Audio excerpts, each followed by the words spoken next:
Herzlich willkommen zur heutigen Montagskonferenz, zur ersten Montagskonferenz im Jahr 2025. Unser heutiger Redner ist Prof. Dr. Timo Goeschl vom Alfred-Weber-Institut hier von der Universität Heidelberg.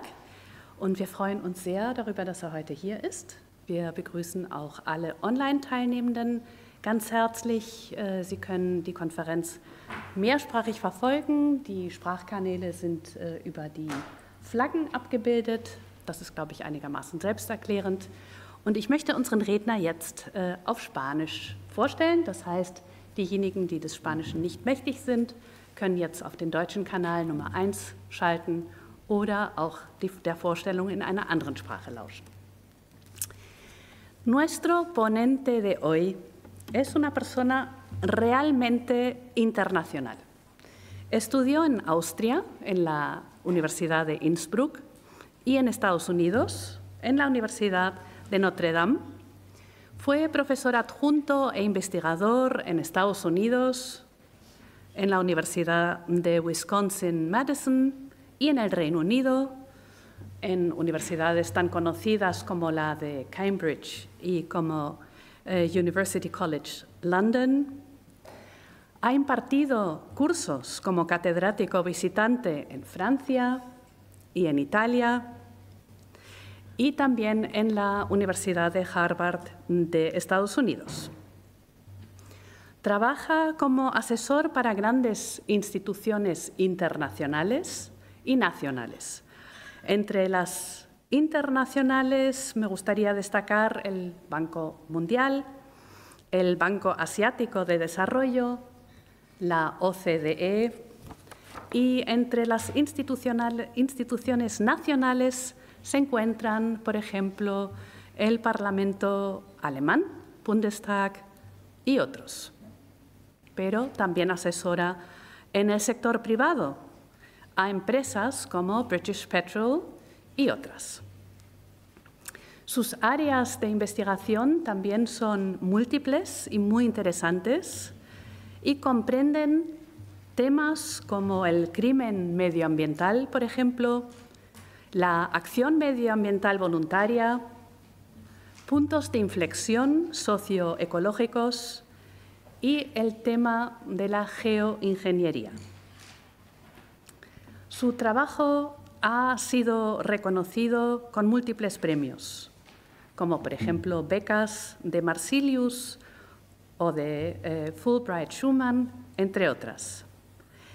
Como académico, el inglés es su lengua franca y por ello ha pedido poder presentar su charla hoy en inglés, charla que esperamos con gran interés, y con esto me gustaría pasarte la palabra. Gracias. Muchas gracias. Thank you for the introduction. Thank you for the opportunity to be sharing some of our research with you today. The presentation that I suggested for this series under the heading of money, money, money, so dinero, dinero, dinero, is going to be something that has a lot of words right now that may not mean much to you. So economics, personal, air pollution, exposure, information, evidence, and then something that we call a field experiment. And I hope that by the time that we're done, in about 45 minutes or so, all of these words will have a very peculiar meaning to you that will make sense in the end. Before I start, I should acknowledge that this is joint research with a PhD student of mine, Alexander Dangle, and this research would not have been possible without his amazing work on this topic.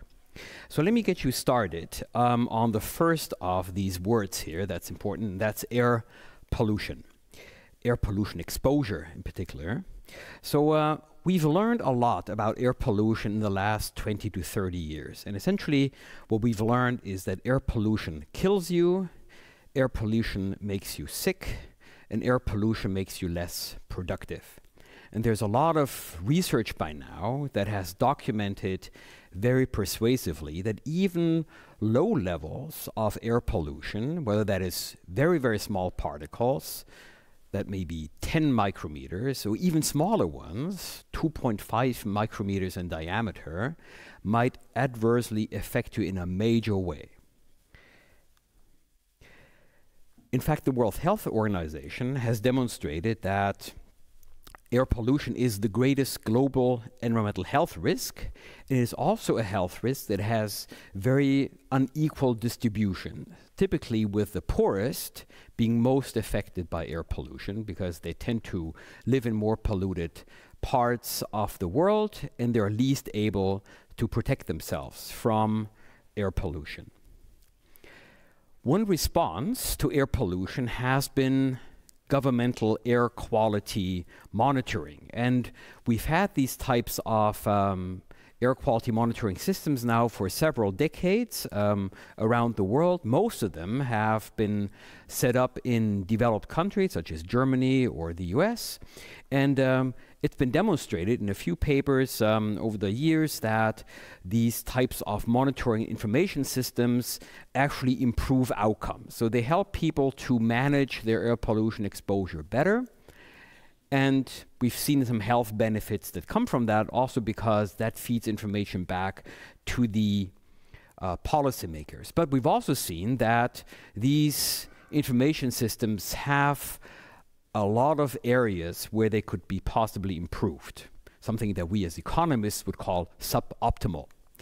So one thing that we have is measurement error. So typically what people have found is that these networks, which rely on very, very few monitors, for example, in Heidelberg, there is exactly one monitoring station for the entire city. So these sparse networks of these ground-based monitors actually typically have a lot of measurement error because they may be located in parts of the polluted area that actually has atypical amounts of air pollution. And there's also a limit, or a lot of heterogeneity, I should say, a lot of heterogeneity in how people can then respond to the information that these monitors produce. So we know, for example, that people that are poorer tend to be less able to respond to air quality information. They request it less. They're typically less informed about its availability. And when they are informed about its availability, they tend to be less able to be responding to this information going forward. And against this background, we've now seen in the last 10 years the emergence of radically new technologies that might really change this game. Namely, the arrival of air quality monitoring technologies that might really make it much easier for people to learn about their exposure and how to respond to this. And this is something that we call personal air pollution exposure information. And this essentially is what we're interested in this research. What exactly am I talking about when we talk about these types of technological advances? I'm talking about something that we call WACs. What are WACs? Well, this is an abbreviation for wearable air quality sensors. And here on this picture, you can see an example of such a WAC, which is best-in-class device that's available on the market called Atmo Tube. And this Atmo Tube essentially is, a very small, pretty light device that then connects to your smartphone. And on the right-hand side, you can see what app reading you might be getting as a result of this Atmo Tube measuring the air quality around you. So here, for example, you might have a reading that the air quality around you is bad. It would have an air quality score of 46. It's kind of in the orange to red area, which means that this is an unhealthy environment for you to be existing in. And what this Atmo Tube does, like other devices that are on the market, it essentially measures what's called particulate matter. So very small particles, aerosols in the air of different diameters. So PM10, the ones that have 10 micrometers, which is stuff that might come out of unfiltered diesel cars. And then smaller ones like 2.5 or 1, even smaller particles. Particles so small that they can actually get into your brain because they're able to cross the blood-brain barrier. It also contains a VOC sensor. VOC is for volatile organic compounds. So this is another type of pollutant in the air that may be adversely affecting your health.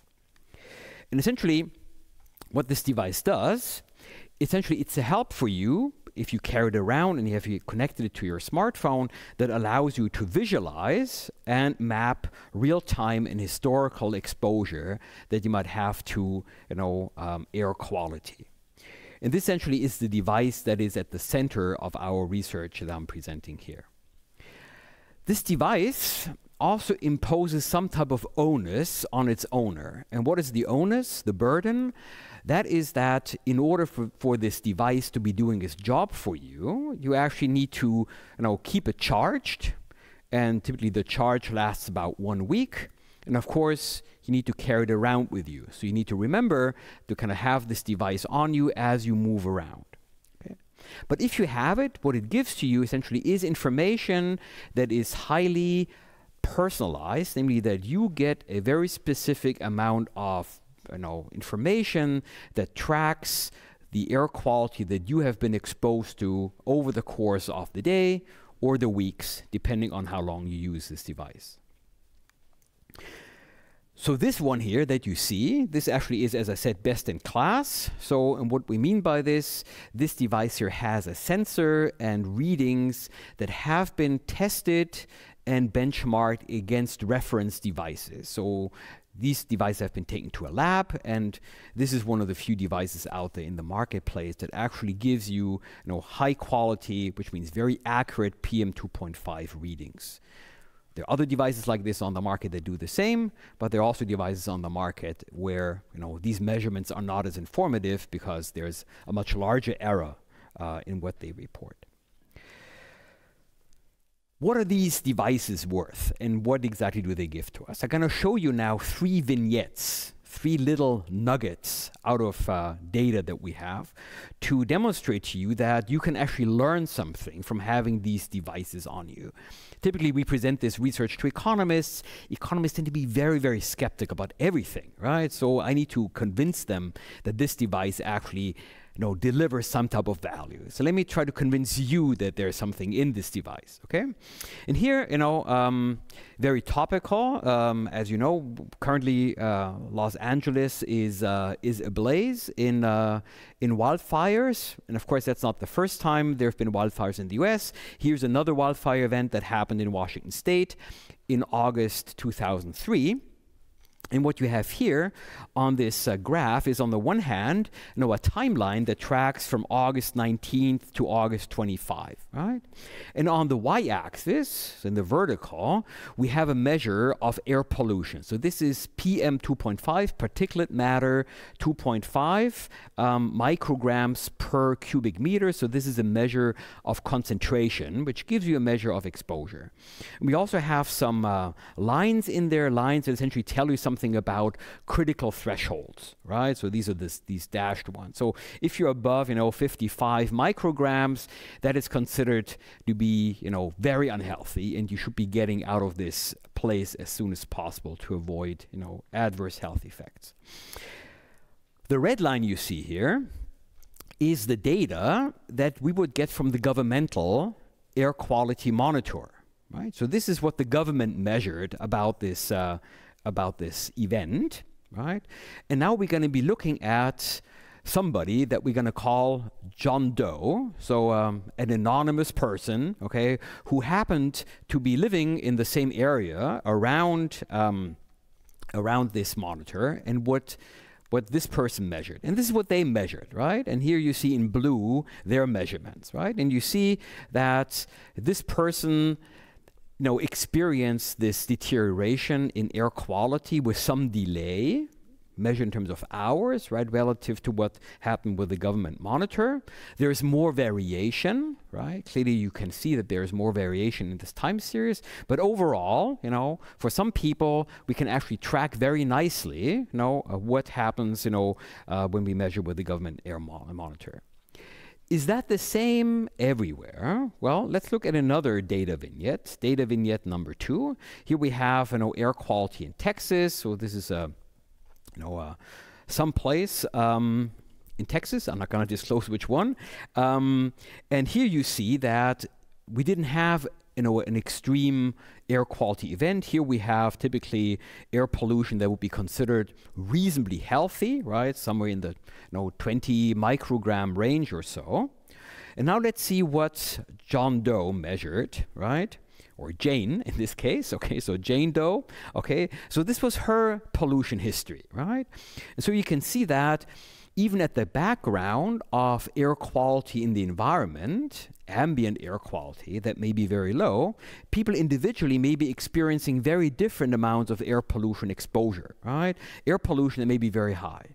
And you may have your own theories why these people are experiencing it, but for example, let's imagine that Jane here, likes to cook a lot. And if you cook a lot, you fry a lot, for example, you are exposing yourself to a lot of air pollution, right? Or maybe she works in a factory, right, where there is a lot of dust development, right, which may also be exposing her to high air pollution. So this means that, in contrast to the example before, we cannot only, replicate events that we see, on the government monitors. We also see that there's a value added, right, in having people carry these devices around, because we can see that their individual pollution exposure may differ a lot, right, from what a government monitor might tell us about what is going on, right? So clearly Jane here, Jane Doe, is experiencing much worse air quality than what we would be inferring on the basis of the government monitor. And then we have a third vignette here, an air quality event in California, okay, so in December 2023, right? And what we can see here is that, comparing, this EPA monitor data with another person here, John Doe, and what he measured with his Atmo tube, right? We can see that, again, there is some similarity, right? So there's some pattern of elevation, but also episodes where there's a lot of difference between what happened between this person's, air exposure and outside. For example, there's this one event here, around, December 23rd in the evening, right, where clearly there is some type of peak event here, right, where John Doe is experiencing some type of air pollution, right? What do we conclude from this? What are the takeaways from these three vignettes? Well, essentially, our claim would be that these wearable air quality sensors collect information that is useful because we wouldn't have gotten this type of information about exposure by just looking at government monitors. So there's something additional that these types of devices produce, right? We also see that there are circumstances, and these circumstances may be fairly frequent, where what the government monitor tells us about air pollution may not be terribly representative of people's individual exposure to air quality events, right? So we may be having people that really suffer a lot more from bad air than we might be suspecting on the basis of what the government air quality monitor is telling us, right? And we also find that there's a lot of heterogeneity, right? So different people have very different amounts of exposure even for the same event. And if you think about it, there could be very good reasons why this might be the case. Imagine, for example, you have somebody who is very affluent, so maybe they have already invested in an air filter at home, right? So their ability to be combating bad air quality seeping in through the building envelope into the house, into the living spaces may be very different from maybe a poor person that lives in a poorly insulated housing, has no filter, right, where their exposure would be much higher, right? Okay, so these are essentially, this is my sales pitch, right? So this is my attempt to sell you, that these wearable air quality sensors have something in it that might be worthwhile understanding, and that actually there may be a reason why people might be investing money in buying one of these sensors in order to learn more about their personal exposure. And based on this, we have a few research questions that we try to answer in this research. So first of all, we want to understand, do people actually demand this device, right? So what exactly is the nature of current demand for wearable air quality sensors in the United States, right? Once people have bought a device like this, what do they do with it? Right? So what are the use patterns, and what can we learn from these use patterns, right? And what exactly is the relationship between now having a device like this and what you think about the air around you, right? So what does it actually do to your beliefs and your behavior, right, that may be driven by your beliefs about air quality exposure? And this is the basic idea that I want to discuss, right? Later, of course, we can also discuss, or think about what exactly can we learn, right, from this data, but that's kind of almost a second order question here. I'm mostly interested in the first three of these questions. How do we go about this? Well, most of my talk here will be about explaining to you what economists call a field experiment. So this will be an attempt to get really high quality, reliable, verifiable data, right, from using gold standard scientific methods, right, to get at this fundamental question. And what we're going to be doing is we're going to be running a field experiment that targets prospective and actual wax adopters, early adopters, if you will, people that are, technologically clearly, ahead of most of us, right? And we're going to be doing it in a variety of different ways, so just to prepare you for what's coming. So one thing we're going to be doing is we're going to be running an experiment at the point of sale. So we're going to be partnering with this company in order to essentially learn something about the people that go to their company website and consider buying a device like this. And we're going to be experimenting with these people in a particular way. We're going to be inducing these potential adopters to be telling us something about themselves. So we're going to be offering them a discount on this device. And in exchange for this discount, they tell us something about themselves. We're going to be doing a survey, and there's going to be a baseline and an end line that tells something about their socioeconomics and their behaviors.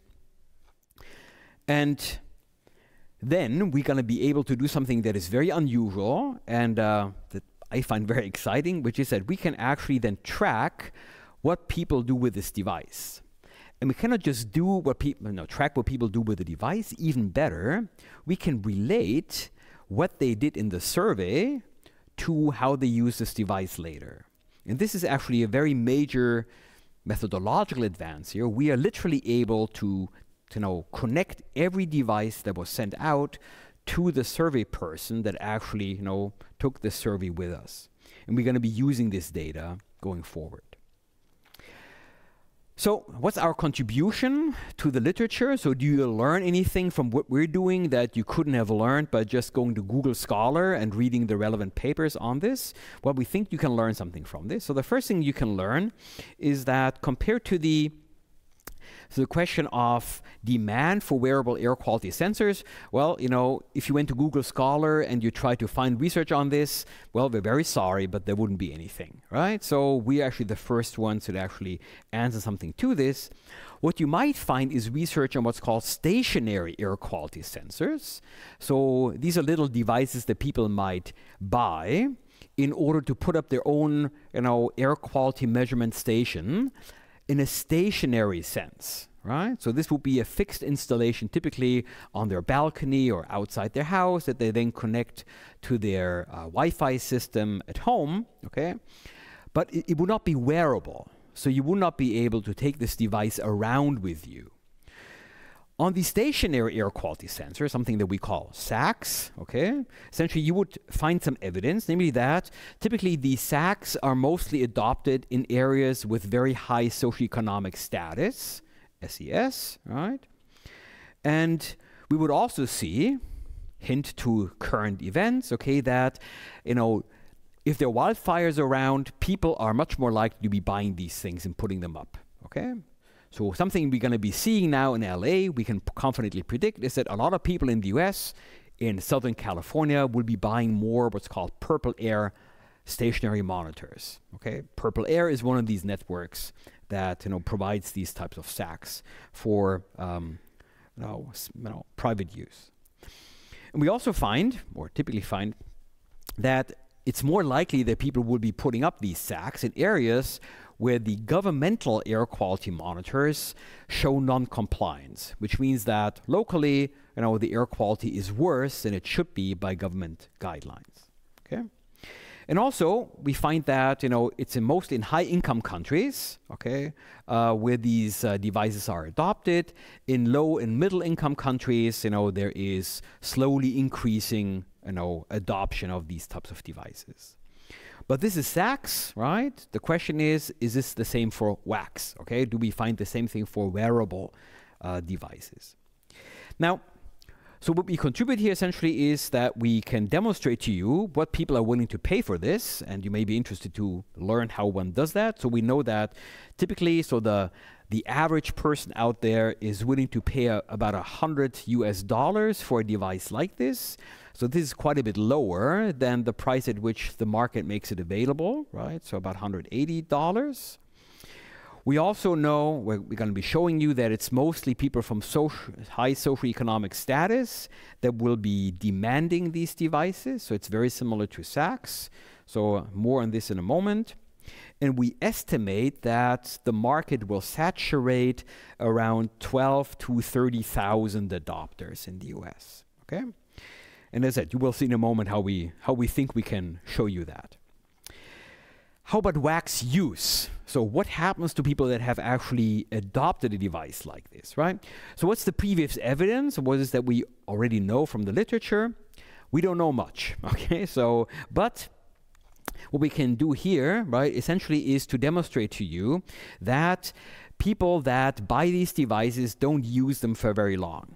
Okay, so typically after 3 months, they're gonna stop using them.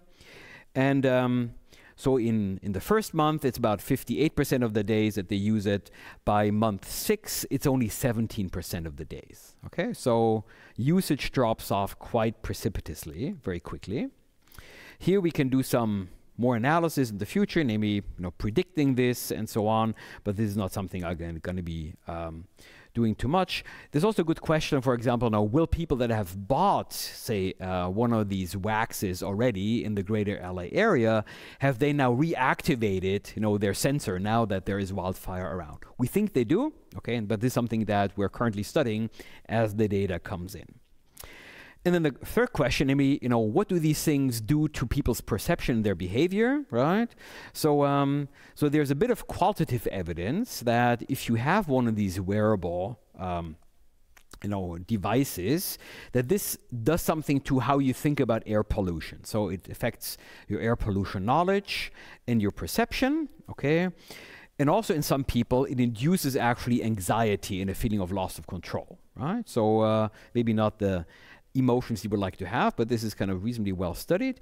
But it may affect different people differently, right? So there may be a lot of heterogeneity in this, and there's some evidence that there is a lot of heterogeneity in this response. And what we do in this respect, right, we're going to be demonstrating that adopting one of these wearable air quality sensors will actually be, reducing the perceived pollution, and it's going to make people more interested in getting more information about air quality, right?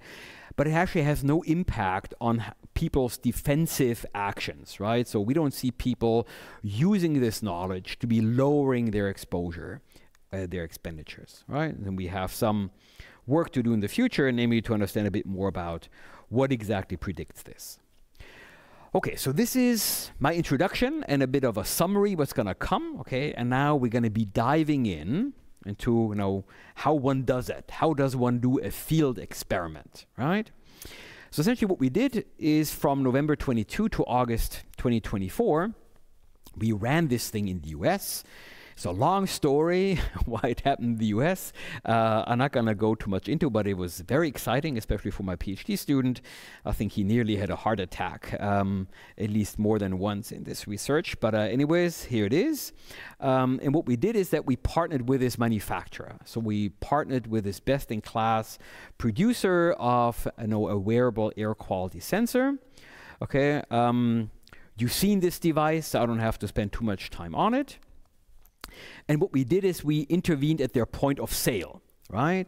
So if you buy this device, you typically, Google something about wearable air quality sensor or air quality measurement, stuff like this.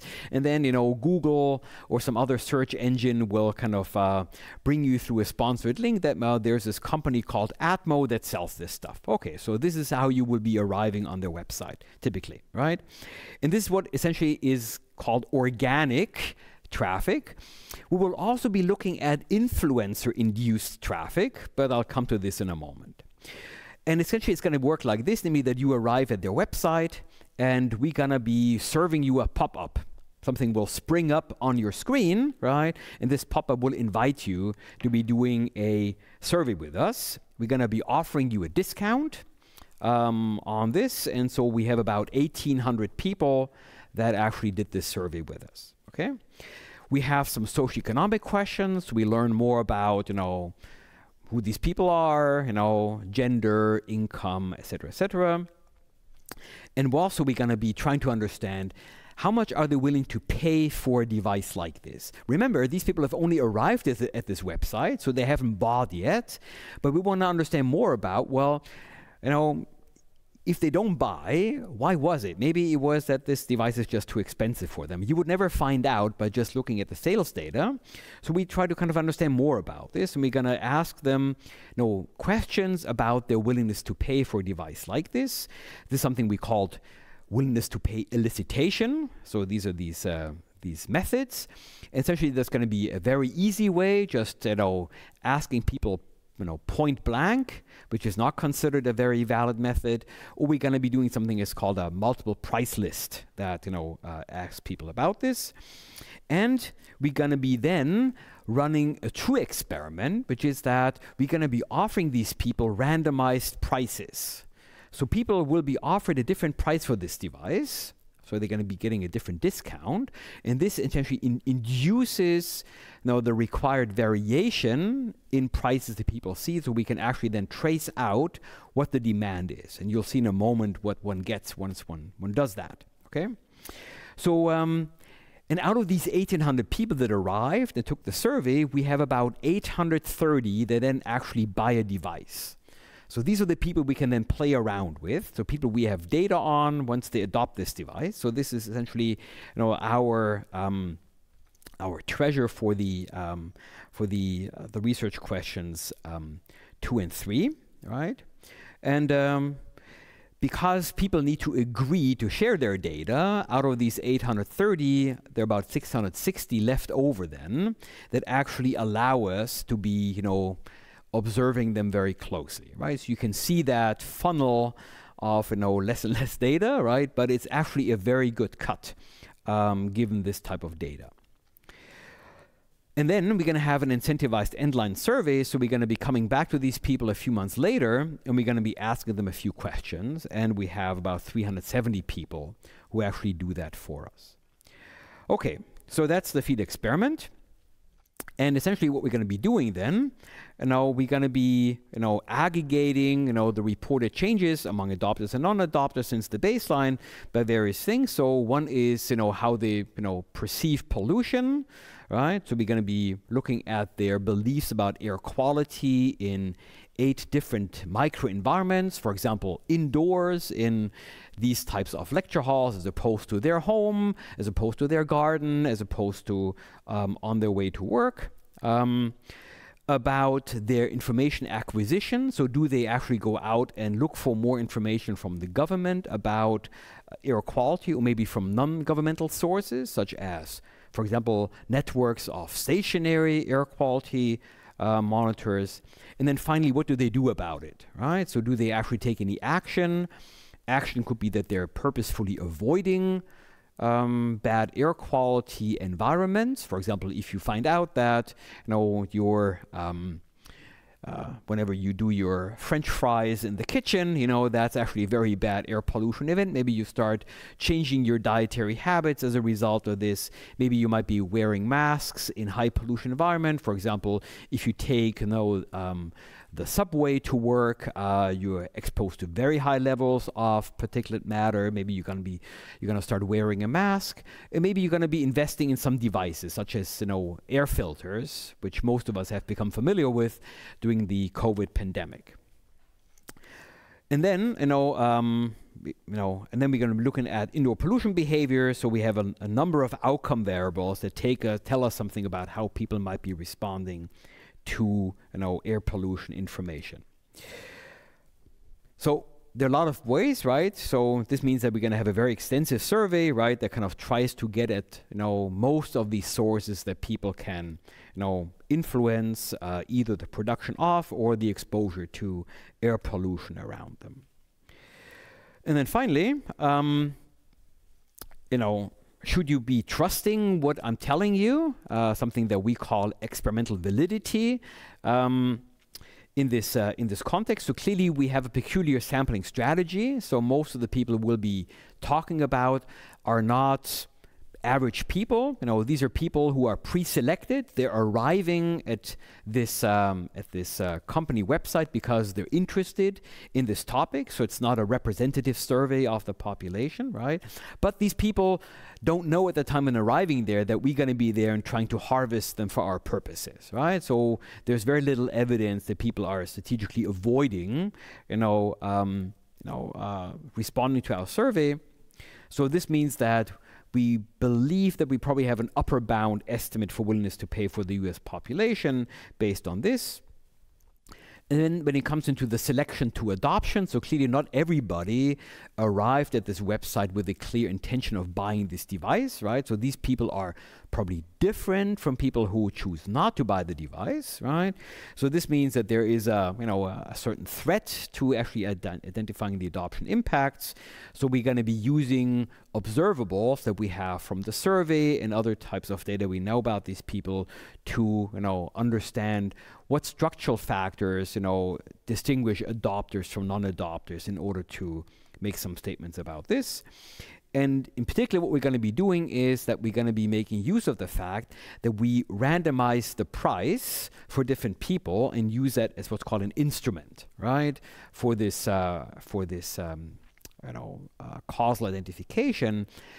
What does this mean? Well, the idea is that since we're not more likely to be offering, a low price to somebody who is likely to adopt as opposed to somebody who's unlikely to adopt, this price actually works, if you will, as a randomized assignment, right, of this adoption possibility to different people.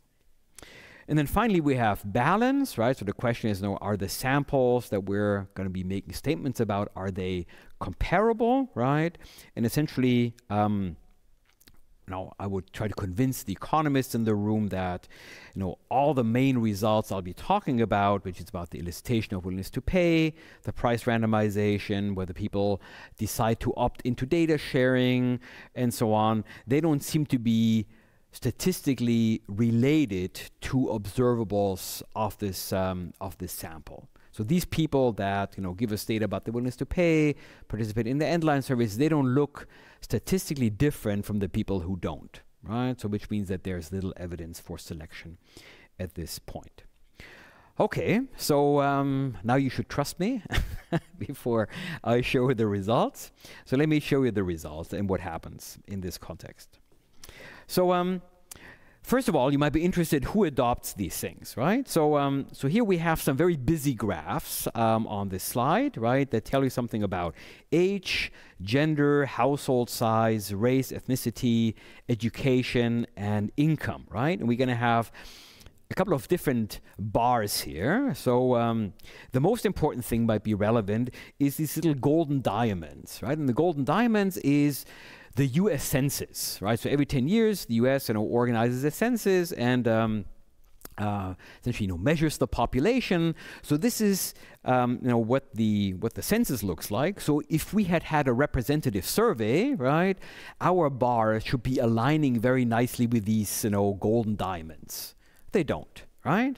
So which is just to show that the people that we have here that are interested in this device don't look like the average US population. But in what ways do they differ? So there are two ways in which you can look at how they differ. One is whether how the people differ that respond to the survey, and then how the people look that actually adopt one of these sensors, right? The one is in red, that's the respondents. In blue, we have the people that actually go and buy the sensor for the price that we offered them, right? So, and as you can see here, is that, in general, so if you look at age, for example, oops, no, that's the one I'm looking for. Here, exactly. So if you look at age, for example, as you can see, we have, a much higher share of people who are relatively young, right, in this population. So compared to the US survey, people in the age bracket between 25 and 45 are overrepresented in the survey, which means that these people tend to be younger, right, than the average, right? So how about gender? Well, big discrepancy here, right? Clearly, our survey respondents and our adopters tend to be male rather than female, right? In terms of household size, maybe not that big of a difference. We have clearly underrepresented single households, but then it's not that far off, right? So in terms of household size, we're kind of broadly there. In terms of race and ethnicity, clearly we have whites overrepresented. In terms of education, we tend to have, people that have, college education overrepresented, and we tend to have people on higher incomes overrepresented in this sample. Okay, so this essentially tells you the first story, namely that these people tend to be white, male, high income, high education on average, right? So they're not average Joe, right? These are, people that differ from the US population. And they differ from the US population, I think, in a way that's important, because if you remember what I told you earlier about heterogeneity in air quality exposure, it is probably the people who are at the lower end, say, of education and income that are most exposed, right? So the people that adopt this device are people whom we would expect to be least or less exposed to bad air quality than the average American, right? So if you think about something called environmental justice, so who learns more about the air quality that they're exposed to is going to be the people that are least exposed to bad air. They will learn most, right, about the air quality around them. Okay, so this is an important story to really keep in mind. How much are these people willing to pay? So again, a busy graph. Okay, so down here on the x-axis, we're going to have the sensor price. So how much is how much are people willing to pay for this thing? So this is somewhere between $0 and $300. And just to let you know, we offered some people the sensor for free, right? So some people actually got this thing for free, others for another price. And what we see here essentially is a couple of different lines. So this line that you see here is in blue, and that's something that comes out of what's called a multiple price list. So this is where we give you essentially a menu of different options, right? And we let you choose in a non-incentivized way, at what point you would stop buying this device, okay? So this is one way of eliciting this question. There's another one that's considered much less reliable, called open-ended, where we just ask you point blank, how much would you be willing for this device? As you can see, people are slightly exaggerating relative to the multiple price list how much they're willing to pay for this device, right? So you see that this line is strictly to the right of the blue list that we got through this multiple price list elicitation. And then how does this compare with the actual offer, right? So both this multiple price list and the open-ended question are, if you will, hypothetical questions. How much would you be willing to pay for a device like this? At what price would you pay it? Now let's compare this with the TOLI, the take it or leave it actual price offer. So this is where we offer you the device and then observe, do you buy it or not, right? So this is the toughest empirical test that you can do. What do we find here? Essentially, it looks like this, right? So namely, we are very, very close, right, to this, to these illustrations we had before, namely that, in general, people, act very close to how they themselves told us they're going to be, making this purchase decision.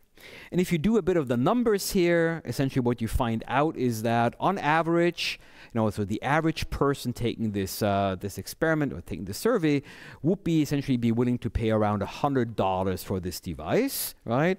Now compare this with the retail price. These are these lines here. So there are two retail prices out there during this time period, one for $180, one for $250. So in both of these cases, as you can see, those people that buy this device at the going retail market, they're at the high end, right, of the willingness to pay distribution. Okay, so it's an even more select group now, right, that buys this device compared to the average person that shows an interest in buying this device. Okay, so if you wanted to have the average interested person take this device or buy this device, you would have to bring the cost of these sensors down to roughly $100, right, in order to make the average person, buy this device. So this may be important, about, the amount of devices you may actually be able to sell, given how costly they are to produce, right? In order to now take this data and have a bit of an estimate of how many people might be willing to buy this, we make use of influencer data. The problem with what you just saw here, right, is that your criticism of this data might be, well, what do I learn about these people? These are people who are interested in this device, so clearly they came to the website now with maybe at least the intention to buy a device like this if it's cheap enough, right? You might think, maybe these are not really all that interesting. So let's look at people that really, didn't arrive on this website or were confronted with this device, in a way that they did not expect. And this is where Noel Phillips becomes important. I don't know whether anybody here knows Noel Phillips. Noel Phillips is an influencer, one of many, many influencers, and you can never guess what people earn their money with. But Noel's business model is that he flies around the world, right, in airplanes, and he essentially, writes reviews or posts videos of reviews about how much he liked the airline or he didn't like the airline. No, so here, Noel, on this occasion, right, thought that something to whip up interest was that he's going to be measuring air quality inside airplanes, something that you might be concerned about if you fly around because there may be some fumes, bleeding off the engines or stuff like this, okay?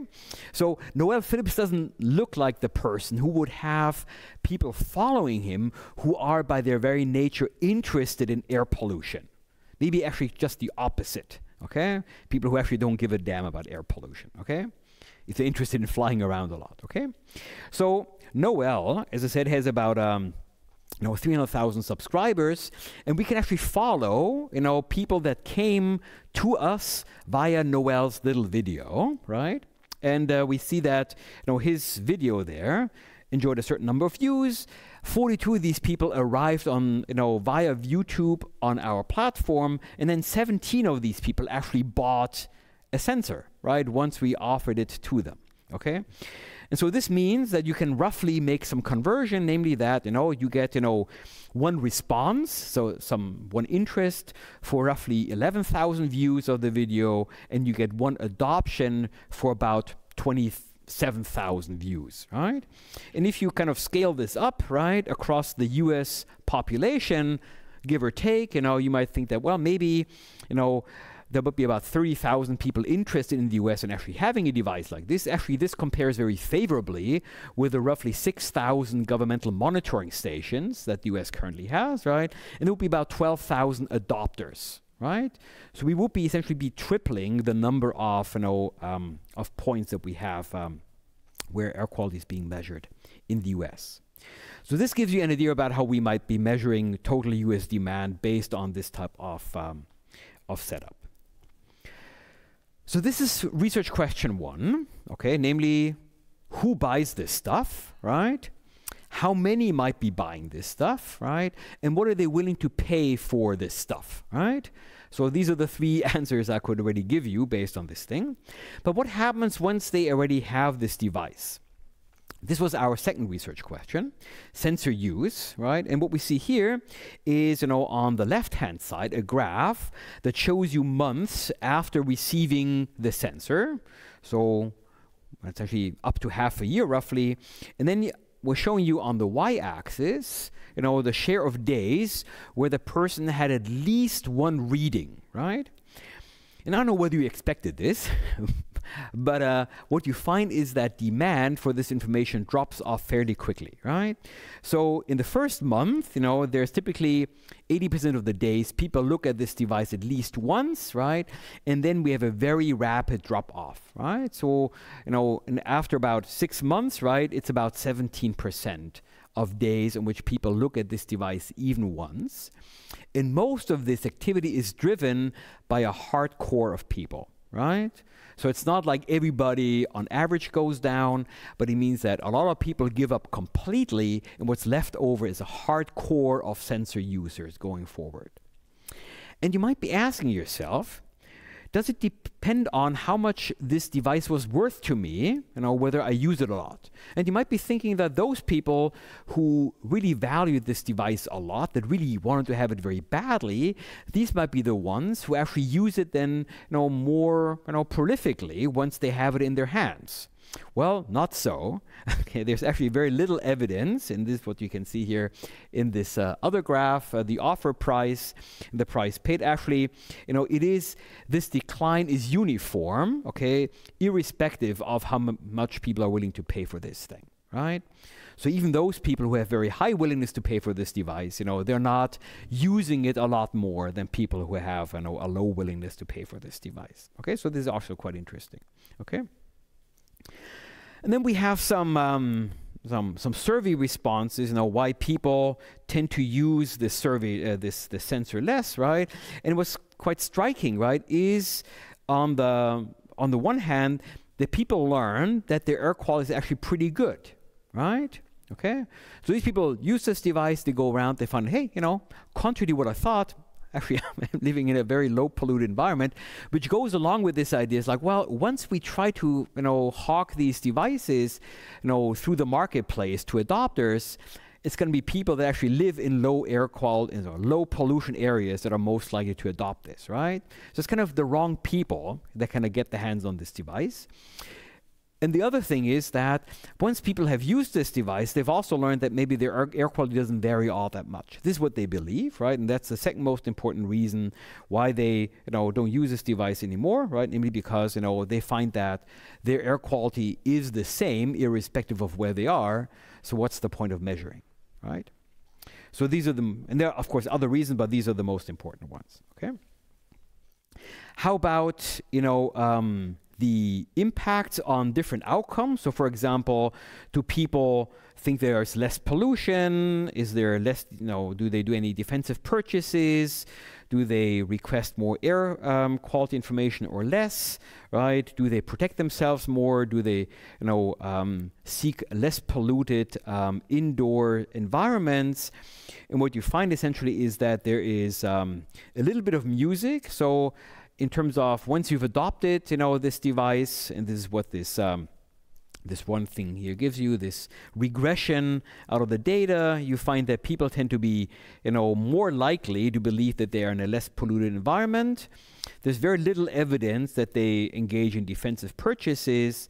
They're more likely to actually be requesting less, air quality information from others, right, which could be simply substitute relationship, and they're not likely protecting themselves more or to be, seeking less polluted environments, right? So, so this is essentially evidence, that the major impact of this is to make people informed that they live in less polluted environments, right? And this essentially, is explained, as I said, by the fact that most of these measurement readings, will essentially lie, in what is kind of the acceptable range of air pollution, right? So here, most of the measurements are here, and there's not that much weight, at higher levels of pollution, as you can see here, right? So this may be one of the problems with this device. How much do you learn? So how much, so how good is this data relative to, what you may have learned from the monitors, right? So here we have, a graph here that shows you essentially differences. So the wax, so this is the measurement you have from your Atmo tube minus the monitor, right, in terms of the pollution. And if these two things were always measuring exactly the same, then all of the data would be a zero, right? Which means that, there's exactly no difference between what the governmental monitor measures and what your personalized air pollution monitor measures, right?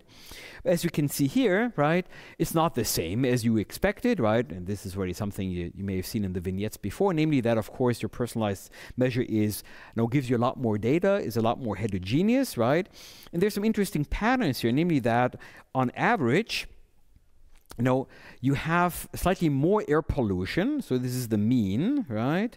So there's about 1 microgram more per cubic meter that you might measure when you use this air quality monitor, which may have to do with the fact that indoor environments tend to be a little bit more polluted than the average outdoors, right? Because there's just more dust and small particles indoors, right?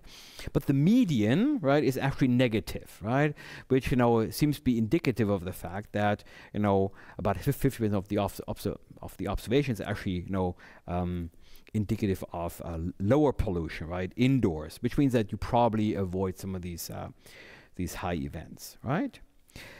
And you can then essentially try to understand more about, the accuracy of these polluters, right, of these adoption devices, right, by looking at the relationship between, on the one hand, the nearest ambient monitor, which is, the data we have down here, and what your sensor tells you, right? And again, you would maybe expect that everything should be lining up here on the 45-degree line, right? If the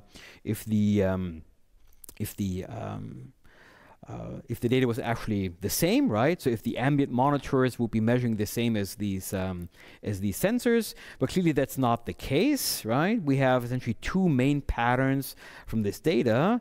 One is that on average, there is, you're more exposed to air pollution than your governmental air monitor might be giving you. Why? Because most of the measurements happen at low pollution levels, and this is where you're likely to have higher indoor pollution than what the ambient governmental monitor measures outdoors, right? But on the other hand, you are less exposed to high pollution events, right? Than these these governmental ambient monitors might suggest, right? Which points to the fact that people tend to avoid high air pollution events, right, by essentially avoiding them to be by, for example, moving indoors or by adopting air filters. So let me conclude. Okay, from what do we learn from our research? Well, the first thing we've learned, right, is that these types of new devices that are likely to change the way that we think about air pollution in the future and how we measure it. If you run this to the marketplace, then the people that adopt these devices tend to be very unrepresentative of the US population. Essentially, the devices end up in the hands of high socioeconomic status people, white, middle-aged males, okay, highly educated. These will be the ones that are going to be having these devices, okay? Still, the average person interested in this device, is willing to pay less for the device than what they currently cost to put on the market, right? So right now, there's not likely that at the current market prices, we're going to have a lot of market penetration. For these devices would have to become a lot cheaper in the future, okay? Almost half what they currently cost, okay? Which means that, going forward, we're going to be persisting with this rather skewed distribution of adopters, right? But what's interesting is that these types of willingness to pay for these devices are not completely unrealistic, because they compare actually in very meaningful ways to research from other countries where people may be willing to pay for daily air quality information alerts in Mexico or Pakistan, for example. Some other studies here mentioned, okay? We also learned that once people have adopted these devices, they do not become monitoring stations. They use them for a while, okay, until they have essentially, exhausted them in informational terms, and then this stuff disappears in a drawer, right? And the ability for us to be learning something as a community, right, from what you measure with this device is going to be rather limited, right? And that happens within a few months, right? And so this is very similar, right, to what we observe for real-time air quality apps, right? So you can also have air quality apps on your phone that just run off government monitors, for example, and we see similar use pattern drop-offs there as we have in our case here, right? So this seems to say that overall, it seems to be a greater burden. So an economist would talk about costs, but it seems to cost these people more in terms of time and effort to be doing this air quality sensing than they get out of it very quickly, right? And this is despite the fact that given what you've seen in these vignettes, it might actually be not that uninteresting to actually have people use these devices so we can learn something about, the distribution and the heterogeneity of air quality, say in urban environments, okay, where it seems to differ a lot. Okay, so this is a little bit of a sad story, if you will, right? Because we find that if we want to have these people, monitor air quality for us, we need to think about how we keep them engaged, right? In order to continue, measuring air quality for us, right? So, and this is a kind of a question, right? How would you optimally design this, right? And then we also find that adoption impacts on people's perceptions. So people start to think differently about air quality once they've done this, but it doesn't really lead to a lot of action. Okay, and this essentially is the final conclusion. So, and the question is, well, will this then transfer to different populations? Okay, big question for us. So thank you for your interest, and I'm looking forward to your questions on what we think is an exciting new frontier on air quality measurement. Thank you.